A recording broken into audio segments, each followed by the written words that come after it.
안녕하세요. 유연철입니다.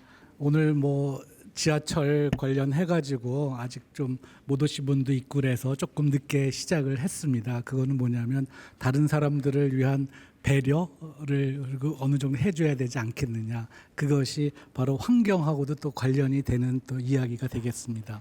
오늘 여러분과 공유할 주제는 기후변화와 미래 세대입니다. 그래서 기후변화에 대해서 좀 논의하기 전에 기후변화가 이제 환경 관련, 지구 환경 문제입니다. 그래서 먼저 환경이라는 것이 무엇인가에 대한 개념적인 이해를 하는 것이 여러분들에게 도움이 될까 해서 먼저 공유를 해볼까 합니다. 우리가 한반도 주변의 안보 환경이 엄중하다 할 때도 환경이라는 용어를 쓰죠. 그 다음에 또 우리 이 주위의 공부 환경이 안 좋으니까 이사를 가야 되겠다. 이게 맹자의 어머니 맹모 삼천입니다. 이럴 때도 주위의 공부 환경이 안 좋으니까 이사를 가야 되겠다 할 때도 환경이라는 용어를 씁니다. 그 다음에 자연 환경을 보존하자 할 때도 우리 환경이라는 용어를 쓰죠. 우리가 흔히 환경이라고 하면 자연 환경을 보호하자 이제 그러한 걸로 저희가 인식이 되는데 그 말고도 여러 분야에서 환경이라는 용어가 많이 쓰인다는 겁니다. 제가 영어로도 environment 똑같습니다. 그래서 영어 문서 보면서 environment 하면 이게 환경인가 생각하는데 그게 아니고 다른 이제 안보 환경 이제 그런 용어를 하고 그래가지고 그래서 안보 환경이다, 공부 환경이다, 자연 환경이다 할 때 다 환경이라는 용어를 쓰는데 그럼 환경이라고 하는 것이 좁은 의미에서는 자연 환경이라고 얘기를 할 수 있겠지만 넓은 의미에서의 환경이라는 것이 바로 무엇일까라는 궁금증이 생겼어요. 환경이라고 하면 한마디로 정의를 내린다면 이게 뭐 어디 정답이 있는 건 아니에요.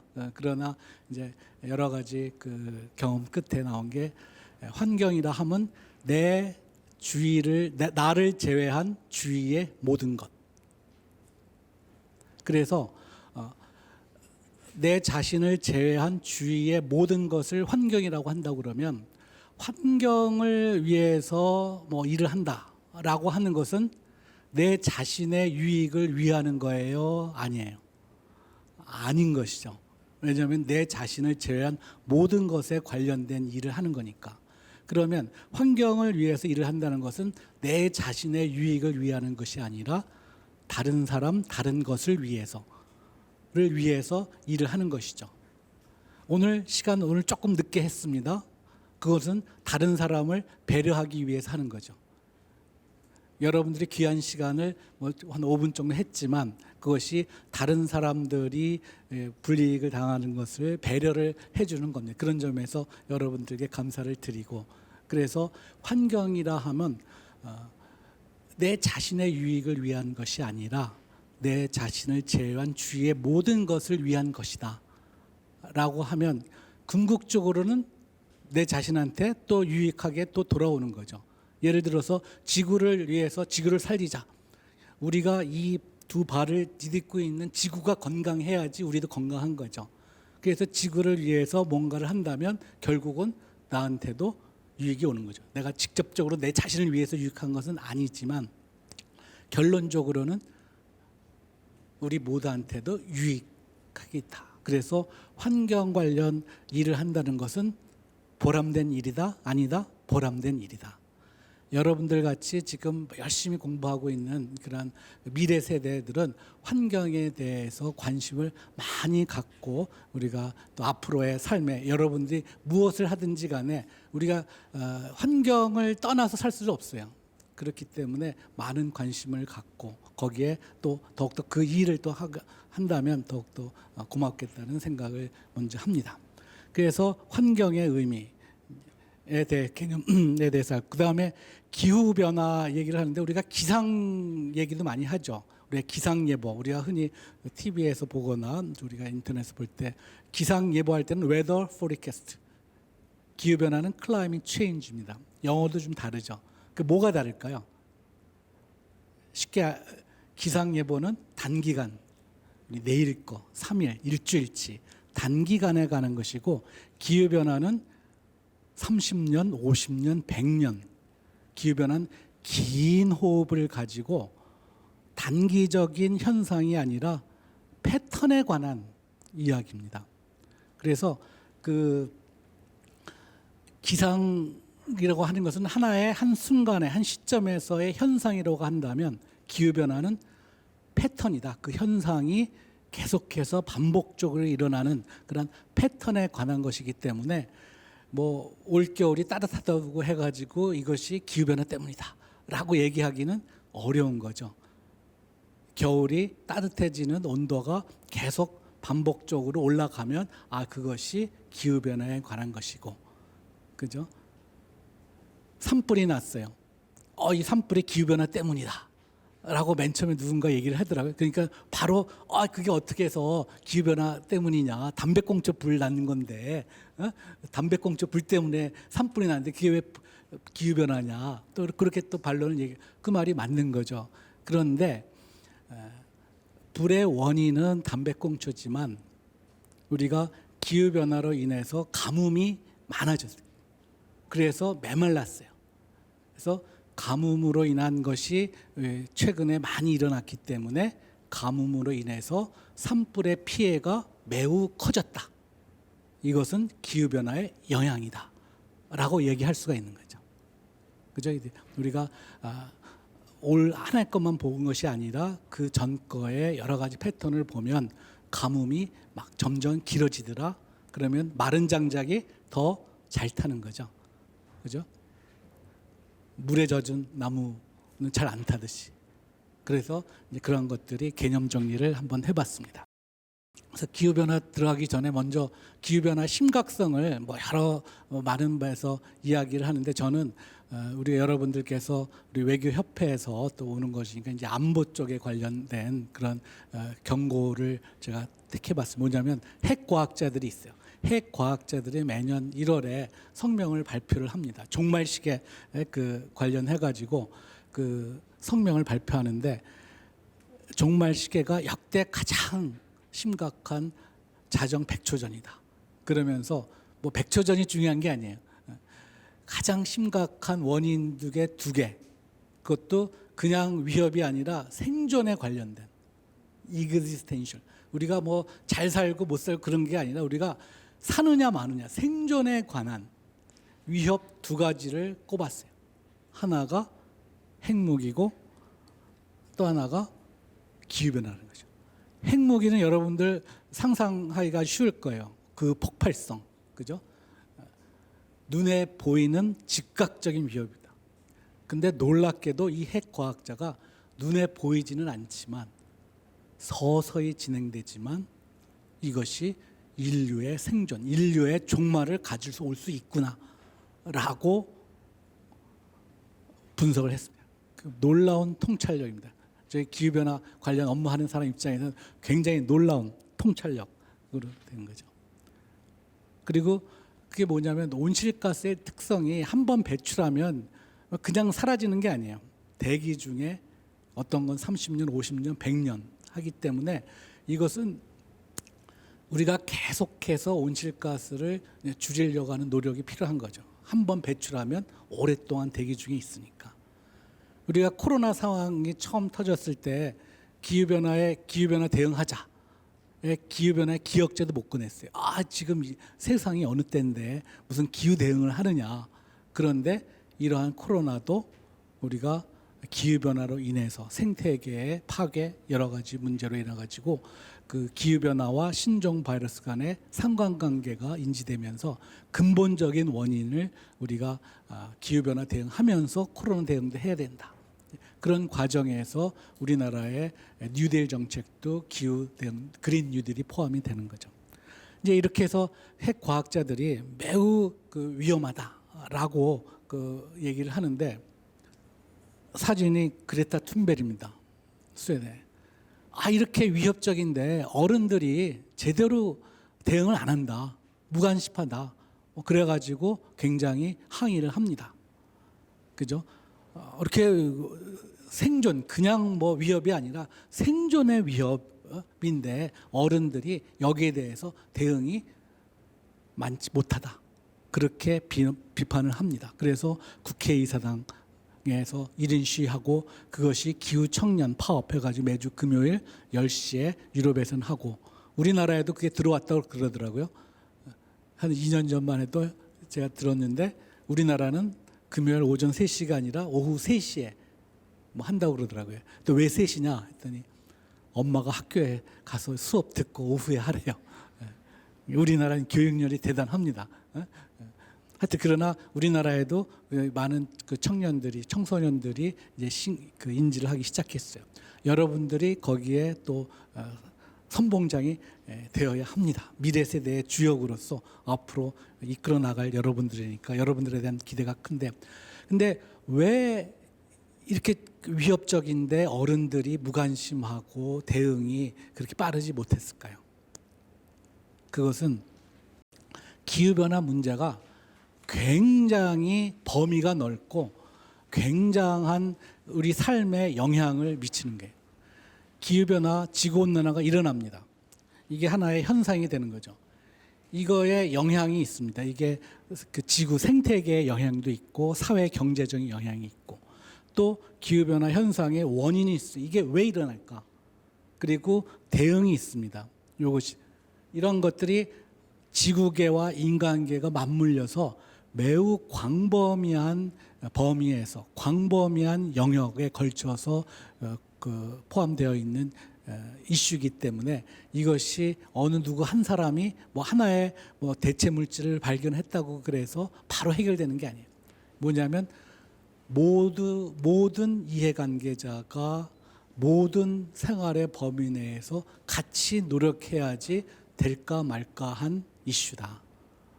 그러니까 시간이 많이 걸리는 거죠. 그래서 기후변화 현상은 지금 산업화 이전 대비 지구가 1.1도 올랐다고 그럽니다. 우리가 1.5도 올라가면 아주 경고 수준이고 2도 가면 정말 빨간불이 나는 거예요. 거기에 원인을 제공하는 것이 이제 온실가스라고 하는 거죠. 그죠? 온실가스라고 하는 거는 그린하우스 이펙트. 우리가 비닐하우스 잡으면 비닐 치면은 땅의 열이 바깥으로 못 나가서 따뜻해지잖아요. 그래서 과일도 재배하고 뭐 그런 온실 효과 때문에 더워진다라는 거죠. 그것이 이제 이산화탄소를 하는 것이고 영향으로 인한 건 뭐냐면 이게 갑자기 추워지고 갑자기 더워지고 북극의 얼음이 녹아지고 남극의 얼음이 막 녹아져요. 이 적응의 실패 사례와 적응 사례를 이야기를 한다면 먼저 실패 사례는 타이타닉 영화 여러분들 보셨죠? 뭐 안 보신 분도 있지만 타이타닉 주제곡은 알죠? 막 이렇게 사랑 이야기도 하고 굉장히 멋진 주제가입니다. 이게 거기에 나오는 주연 배우도 있죠. 레오나르도 다빈치가 아니라 디카프리오. 제가 처음 영화 나왔을 때 우리 후배가 선배님 레오나르도 하면 뭐가 생각납니까? 다빈치. 이게 적응이 안 된 겁니다. 지금은 디카프리오를 해야 된다. 근데 그런 거가 있었는데 그 얘기를 하자는 게 아니라 거기서 왜 타이타닉호가 침몰이 됐을까요? 영국에서 미국을 가는 최고의 유람선, 최고의 준비를 했던 그 유람선이 가다가 침몰했어요. 준비를 굉장히 많이 했는데 그 침몰한 원인은 북극에서 녹아내린 얼음이 내려와서 그것을 예측을 못했기 때문입니다. 그래서 피해가 엄청 커져, 사망자. 그로부터 한 90년 후 남극에 원양어선들이 12척이 있었어요. 근데 남극에서 얼음이 녹아서 막 둥둥 떠내려갑니다. 원양어선 쪽으로 향해서 가고 있어요. 그래서 위에서 관측해서 빨리 대피해라. 얼음이 가니까. 그래서 원양어선들이 거기서 대피를 합니다. 빨리. 그래서 피해가 하나도 없었어요. 그러니까 적응이라고 하는 거는 어떤 사전 예방 그런 거가 필요한 거죠. 그래서 피해를 최소화한다는 겁니다. 오늘은 이제 적응 얘기보다는 이제 원인과 그 대응 측면에 있어서 이제 감축, 완화 이제 그쪽에 우리 초점을 맞추는 건데 이 영향에 대한 대응은 우리가 적응하는 거다. 사전 예방이 매우 중요한 것이다. 이제 그런 것을 저희가 말씀을 드리고 싶습니다. 그래서 오늘은 그 원인에 관한 이야기를 조금 더 우리가 살펴보도록 하겠습니다. 이 원인은 온실가스인데 이 온실가스 배출의 주범은 에너지의 화석연료입니다. 우리가 쓰고 있는 석탄, 석유, 천연가스, 이런 화석연료가 우리가 나무 이제 그런 것들이 원인인데 이 우리가 인류가 처음 창세 이래 여태까지 우리는 탄소 사회에 살고 있었어요. 땔감으로 우리 나무를 썼습니다. 우리 옛날에 어머님들이 밥 해주실 때 나무 땔감으로 밥을 해주셨어요. 그러다가 연탄을 했었죠 우리가. 그러다가 기름, 가스 그렇게 우리의 삶, 여태까지 인류의 삶, 태초부터 지금까지 우리의 삶은 탄소 사회에 살고 있었어요. 에너지원이 나무다, 석탄이다, 석유다, 가스다. 이것을 저탄소 사회로 가야 된다. 그죠? 지금 또 수소 사회로 간다. 이것은 우리의 삶을 전체를 바꾸는 어마어마한 전환입니다. 에너지 전환이라는 게 그냥 되는 게 이게 어마어마한 전환이라는 거죠. 그 가운데 있는 것이 기후변화 문제 때문이라는 거죠. 우리가 타이타닉 호가 방향을 바꾸는데 큰 배죠. 엄청난 이 시간이 많이 걸리겠죠. 조그만 배는 방향 전환을 하려면 빨리 되는 거죠. 그죠? 그렇기 때문에 여러분들은 사회에 막 출발했을 때 작은 배라고 볼 수 있습니다.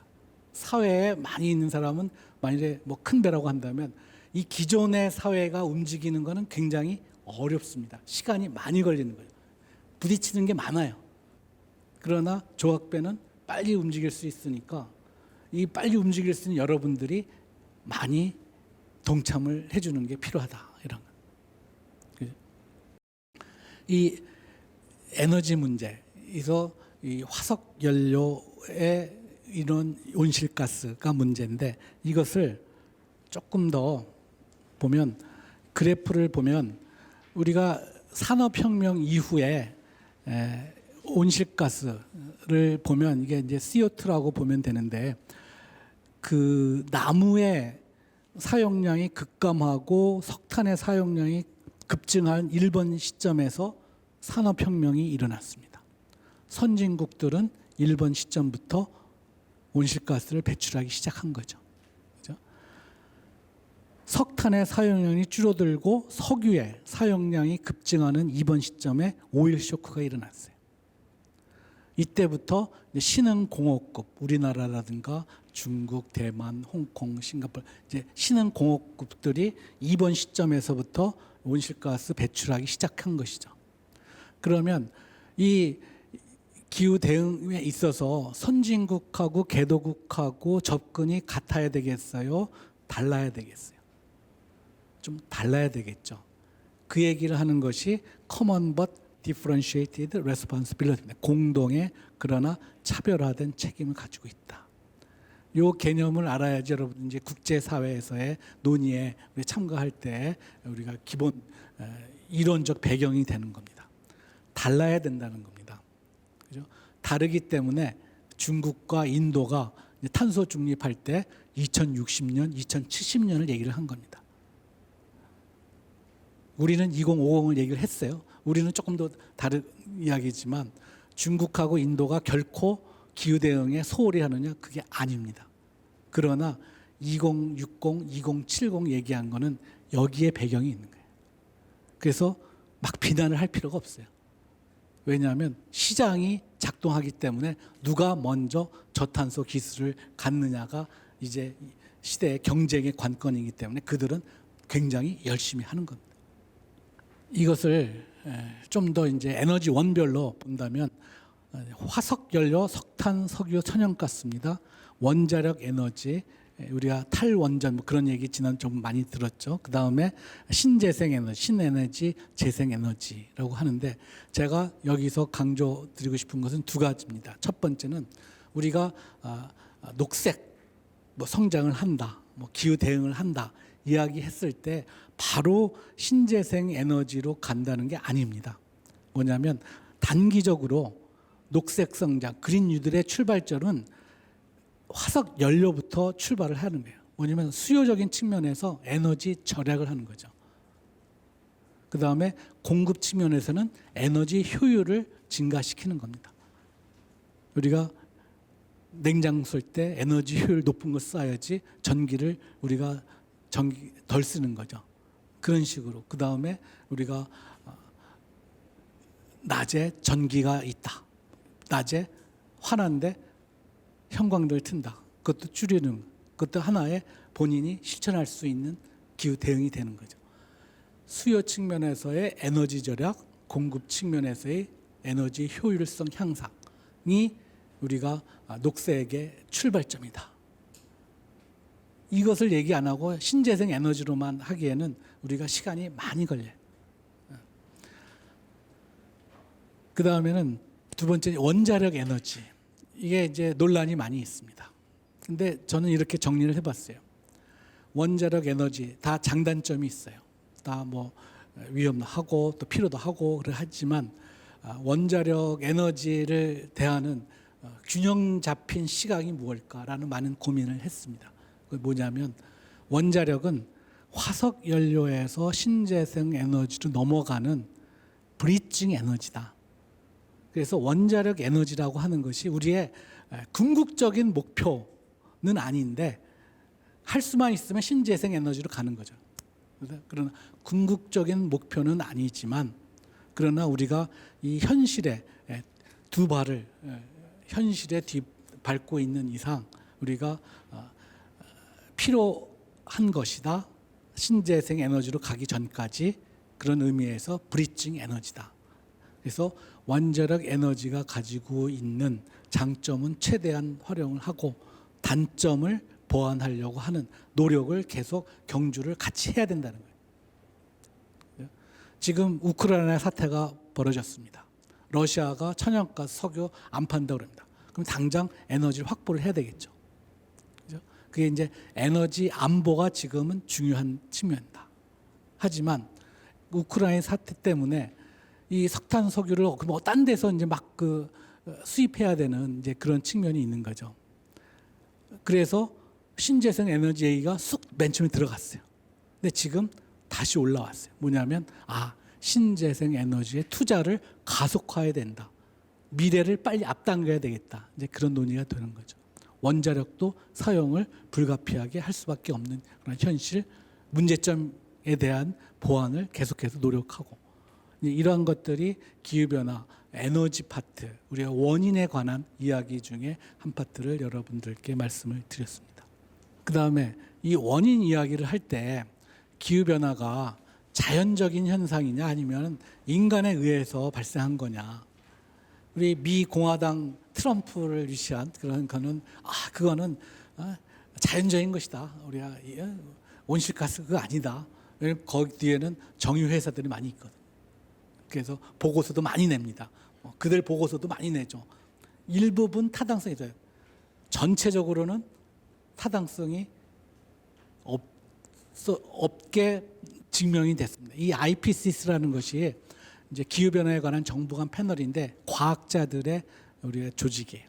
그래서 어떤 정부의 간섭을 안 받고 중립적으로 또 독립적으로 연구하는 그러한 우리 기구인데 거기에 의장이 우리 자랑스러운 대한민국 분입니다. 이회성 의장님이 계시는데 1차 보고서 90년에 처음 나왔을 때 기후변화가 발생을 한다. 2차 보고서 때는 그것이 인간의 행위로 인해서 발생을 한다.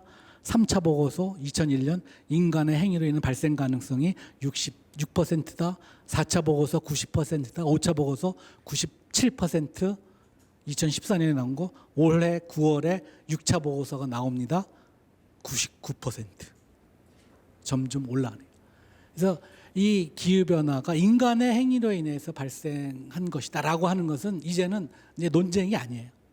이제 과학자들이 그만큼 심혈을 기울여서 연구를 했어요. 이것은 인간의 행위에 의해서 발생을 했기 때문에 기후 대응은 인간의 행위에 의해서 대응이 가능하다, 못하다? 대응 가능하다는 거예요. 만일에 기후 변화가 인간의 행위가 아니라 자연적인 발생이라면 여기 안 있어도 돼요. 뭐 우리가 할 수 있는 게 아무것도 없으니까. 쓰나미가 옵니다. 우리가 어떻게 할 수가 없어요. 그러나 인간의 행위에 의해서 발생했기 때문에 인간의 행위에 의해서 대응이 가능하다. 그래서 우리가 기후 행동을 해야 한다는 겁니다. 그죠? 그 행동의 주역이 여러분들이 되어야 한다는 거죠. 그럼 어떤 행동을 해야 되느냐? 1.5도 특별보고서를 IPCC가 냈어요. 우리가 파리 협정에 2030년까지 국가 목표 내고 2050년까지 국가 목표를 내라고 그랬어요. 근데 2030년까지는 뭐 한 10년이니까 뭐 어떻게든지 뭐 계획 짜 가지고 낼 수 있겠는데 2050년까지 장기 전략을 내라고 하니까 정부 입장에서는 어떻게 써낼지 잘 모르는 거예요. 여러분들도 삶의 계획을 2050년 삶의 계획을 작성을 해보세요. 올해 말까지 제출하세요. 만약 숙제를 받았어. 2050년까지 내 삶의 계획 어떻게 할까? 2050년 내가 몇 살이지? 여름 몇 살? 어떻게 짤지 모른다는 거예요. 그래서 정부가 유엔에 어떤 목표를 세워야 합니까? 라는 질문을 던집니다. 거기에 답을 한 것이 IPCC의 1.5도 특별 보고서예요. 뭐냐면 산업화 이전 수준 대비 1.5도 상승 제한 요건이 2050년까지 네트 제로, 순 제로를 할 필요가 있다. 그래서 2050 탄소 중립이 나오는 겁니다. 여기가. 그래서 우리나라도 어렵게 그걸 발표를 하고 많은 나라가 2050 했고 중국이 2060년 이전입니다. Before 2060예요. 2060년까지가 아니라 우리가 그 의미를 알아야 돼요. 2060년까지가 아니라 중국은 2060년 이전, 그러니까 2050년 할 수도 있는 거죠. 지금 중국이 가장 많은 기후 대응을 하고 있는 나라예요. 기술이 가장 많이 앞서 있고 우리도 거기에 대응을 해야 된답니다. 그러면 이러한 기본적인 이해를 갖고 우리가 기후 대응에 대해서 국제적으로 어떻게 대응을 해야 하는가라는 것을 한번 보도록 하겠습니다. 이제 국제사회가 92년에 기후변화 협약을 채택을 한 이후 이제 30년간 기후 협상을 해요. 그러니까 저는 이 92년에 기후변화 협약 채택하기 전에 91년도에 기후변화 협약을 제정하는 협상에 처음 참석을 했습니다. 아무것도 모르는 때 뭐 참석하고서 했더니 이게 굉장히 중요한 또 이슈구나라고 해가지고 오늘날까지 왔습니다. 제가 기후변화 대사직을 마지막으로 하고 외교부를 나왔지만 기후변화 대사직은 영원히 할 수 없지만 기후변화 전도사로서는 계속할 수 있지 않는가. 30년간 기후협상을 했는데 92년에 기후변화 협약이 채택됐어요. 이 기후변화에 관한 모법이에요. 제일 큰. 이것을 시행하기 위해서 시행령 같은 게 97년에 교토의정서, 2015년에 파리 협정이 채택을 했어요. 교토의정서를 대체하는 것이 파리 협정인데 그래서 파리 협정을 채택을 하면서 파리 협정은 교토의정서의 시간적, 공간적 확대 체제로서 지속 가능한 체제다. 좀 어렵죠? 시간적 확대 체제, 공간적 확대 체제. 빠져나갈 길이 없어요. 그래서 지속 가능한 체제다. 그래서 장기 전략도 요청을 합니다. 2050년까지. 이것을 조금 더 살펴보면 2015년은 기후 환경 문제에 있어 매우 중요한 해입니다. 왜냐하면 2015년에 우리 기후 환경 문제에 있어서 새로운 체제를 모색하는 해였기 때문입니다. 어떠한 새로운 체제냐. 2015년에 기후변화 관련해서 파리 협정이 채택이 됐고요. 2015년에 지속가능 발전 목표가 채택이 됐습니다. 이것을 새로운 체제가 형성이 됐다. 2015년에 됐는데 그러면 새로운 체제와 구체제가 무엇이 다른가? 뭐 궁금하는 거죠. 구체제와 새로운 체제의 차이점을 기후변화로 본다면 교토 의정서는요. 선진국만의 온실가스 감축 의무를 규정을 했습니다. 우리 아까 그래프에서 봤죠. 1번 시점 나무의 사용량이 급감하고 석탄의 사용량이 급증했을 그 교차점이 1번 시점에서 산업혁명이 일어났다고 했죠. 선진국은 그때부터 배출을 하는 거죠. 온실가스를. 그래서 우리가 맨 처음에 국제협상할 때는 선진국들이 먼저 해야 된다. 그죠? Common but differentiated인데 differentiated responsibility가 더 크다. 그래서 선진국만 규율을 했어요. 교토정서. 그 당시는 그것이 맞는 거로 생각했죠. 개도국은 의무사항이 아니었어요. 근데 시간이 지나면서 개도국 전체의 온실가스 배출량이 그래서 선진국은 뭐 줄이려고 노력을 했습니다. 미국도 1990년하고 지금하고 큰 차이가 안 나요. 일본도 큰 차이가 안 나요. 유럽도 큰 차이가 안 나요. 그런데 중국은 엄청나게 증가했고 우리도 엄청나게 증가했어요. 그렇기 때문에 세월이 지나서 이 개도국도 온실가스 감축을 해야 된다. 그래서 파리 협정에서는 모든 당사국이 참여를 하는 체제가 된 거죠. 물론 이것이 구속력이 있다 없다 그 여부를 떠나서 참여는 해야 하는 겁니다. 그 의미는 뭐냐면 공간적으로 모든 당사국으로 확대가 된 거죠. 시간적으로는 선진국, 과거의 역사적인 책임이 있는 선진국이 온실가스 감축을 했다면 이제는 과거에는 역사적 책임이 없지만 현재와 미래에 대한 그러한 책임이 개도국에 있다는 거죠. 개도국도 전부가 아니라 이제 중국, 인도, 한국, 이제 신흥공업국이 많이 되는 거죠. 우리 개도국도 분류가 많이 있는데 태평양 도서국가는 또 이제 굉장히 목소리가 큰 거죠. 그래서 개도국도 같이 뭐냐면 지구온난화의 과거의 역사적 책임을 갖고 있는 선진국뿐만 아니라 과거의 역사적 책임은 없지만 현재와 미래의 책임을 갖고 있는 개도국들도 함께 온실가스, 기후행동을 해야 한다라고 하는 게 파리 협정의 정신입니다. 그렇게 하면 다 같이 가는 거기 때문에 빠져나갈 길이 없는 거예요. 트럼프가 탈퇴해도 다시 또 들어올 수밖에 없어요. 지속가능 발전도 2000년도에 새천년 개발 목표 MDG를 채택을 했습니다. 지금 거기에 대해서 뭐라고 얘기해서 기억하는 사람 아무도 없어요. 왜냐하면 개도국의 빈곤 퇴치에 초점을 맞췄어요. 굉장히 중요한 문제죠. 개도국도 빈곤에서 탈피해야지 다 함께 잘 살아요. 그러나 현실은 그게 아니었어요. 크게 관심 못 가요. 그래서 2015년에 지속가능 발전 목표를 채택해서 모든 국가, 모든 이해관계자가 사회 공동체 회복, 지구 생태계의 복원, 포괄적인 개념을 가지고 접근을 했습니다. 그래서 이것이 새로운 체제를 모색을 한 것이다. 의 키워드는 포용성입니다. 이게 포용적이지 않고서는 지속 가능하지가 않다. 여러분들이 앞으로 어떤 일을 하든지 간에 그 일을 지속 가능하게 우리가 추진하려면 포용적이어야 된다. 이런 지혜가 담겨져 있어요. 포용적이려면 어느 순간은 어떻게 잘 할 수가 있겠죠. 그러나 결국은 그것은 지속 가능하지 못하다라는 얘기가 되는 겁니다.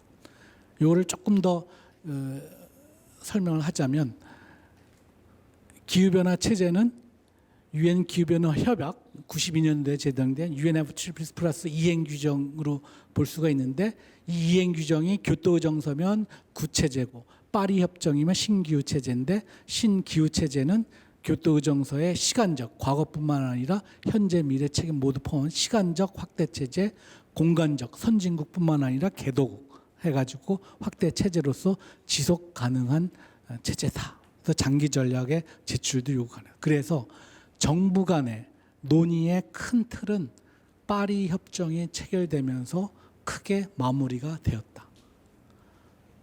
기후변화 대응 국제사회에 돌이킬 수 없는 시대적 흐름인데 신기후 체제의 확립을 통해서 정부 간의 큰 틀의 논의는 마무리가 되었다라고 평가를 할 수가 있습니다.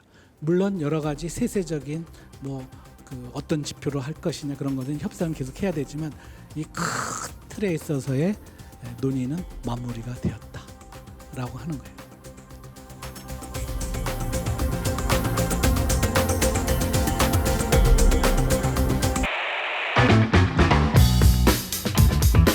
시민사회는 우리 플라스틱 제로 이것도 굉장히 중요한 이슈예요. 협업하지 않고서는 안 되는 거죠. The fast mover will be the winner in the future. 그래서 환경 관련 업무를 하다 보면 이런 일도 생긴다.